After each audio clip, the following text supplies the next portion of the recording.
Une parole peut sortir du trône de Dieu comme étant une parole de délivrance. La Bible déclare, vous connaîtrez la vérité et la vérité vous affranchira. Ça veut dire qu'il y a des vérités que tu as besoin d'entendre. Tu as besoin d'être confronté à certaines vérités. Car ce sont ces vérités qui te feront sortir de la captivité dans laquelle tu es. La captivité est une prison. Ce n'est pas tous ceux qui sont en prison, c'est-à-dire enfermés quelque part dans une prison, qui sont appelés captifs. Il y a des personnes qui sont libres, qui ont un travail, qui ont une famille, qui ont des biens, des personnes qui bougent, qui peuvent aller partout où ils veulent, à la différence des prisonniers qui sont enfermés. Mais eux aussi sont prisonniers.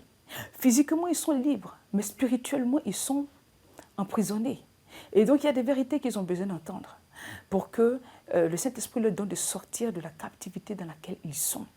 La Bible nous dit, et c'est Jésus qui parle, il citait les Écritures pour dire « L'Esprit du Seigneur est sur moi parce qu'il m'a oint. Il m'a oint pour, et il a cité un certain nombre de choses, mais il y a une partie dedans qui nous intéresse. Il a dit « Il m'a oint pour proclamer aux captifs la délivrance. » Ça veut dire que la délivrance se proclame, la délivrance s'annonce, la délivrance se prêche, la délivrance s'enseigne.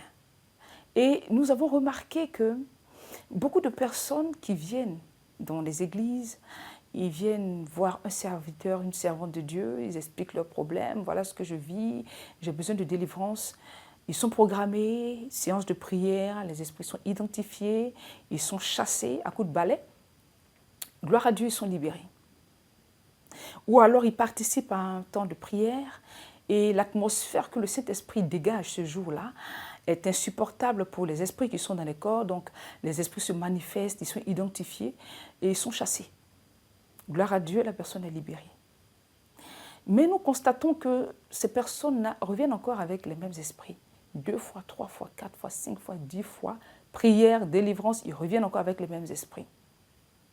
Vous savez, les disciples étaient heureux lorsque Jésus les emmenait pour aller exercer la délivrance.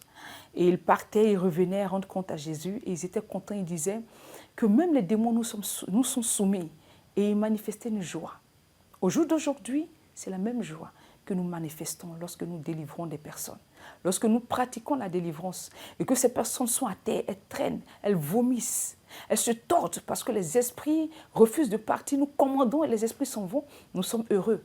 Nous manifestons la même joie que les disciples ont manifesté au temps de Jésus.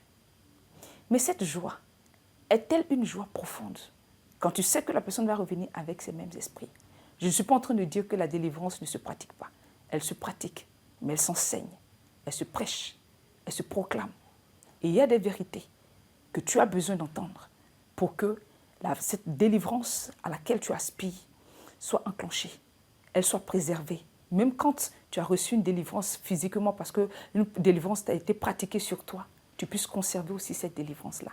Donc il y a une parole qui sortira du trône de Dieu pour te donner de pouvoir sortir de la captivité. Et quand bien même te sortir de la captivité, pour pouvoir la préserver.